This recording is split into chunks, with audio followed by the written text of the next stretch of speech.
c'est l'occasion de faire le bilan de notre parcours, d'évaluer nos forces et nos faiblesses, mais aussi et surtout de nous projeter vers l'avenir avec certes beaucoup d'ambition, mais également de la lucidité.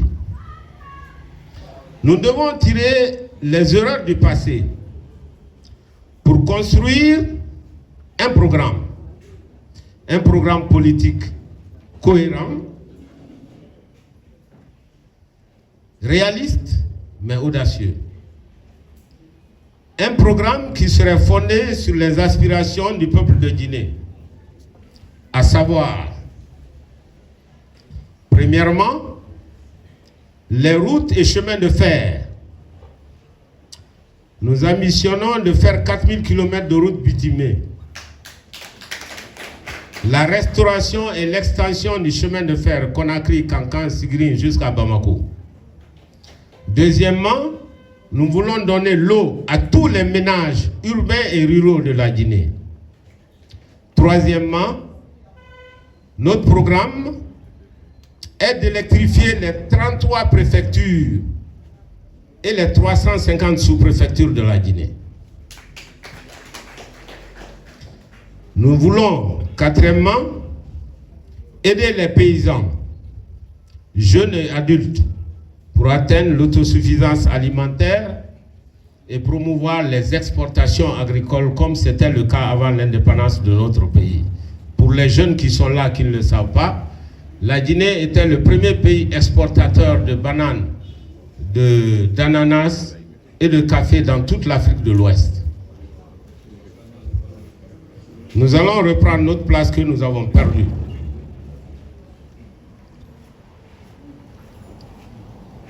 Cinquièmement, nous avons l'ambition d'aider à la création d'emplois pour les jeunes. C'est fondamental.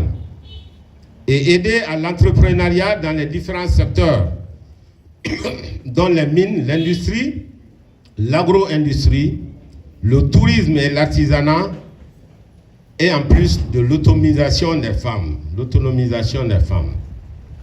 Lorsqu'on parle de pays pauvres, ça veut dire que c'est un pays où les jeunes chôment.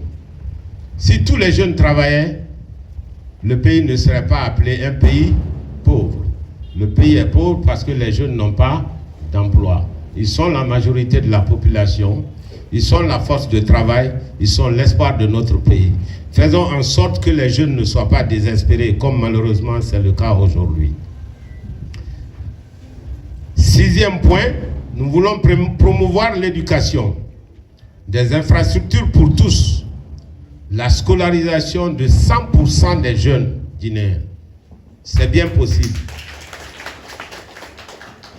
On a les moyens, on a le potentiel, on a la capacité de le faire. La capacité de scolariser 100% des jeunes de ce pays. Nous devons aider aussi à la professionnalisation et l'amélioration des conditions de vie des enseignants, parce que c'est eux qui vont scolariser les enfants. Il faut en outre valoriser notre culture pour renforcer notre identité nationale. Septièmement, nous voulons promouvoir la santé, mais dans sa globalité, non seulement la santé rurale, mais la santé urbaine ainsi que la santé de pointe. Réduire l'expatriation sanitaire des riches et des dirigeants.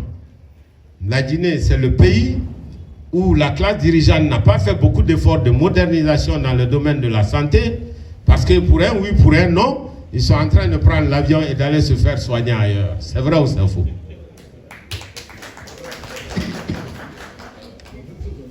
Si jamais c'est Dr Ousmane Kaba qui est président de la République, je peux vous assurer que les soins de santé vont progresser en Guinée.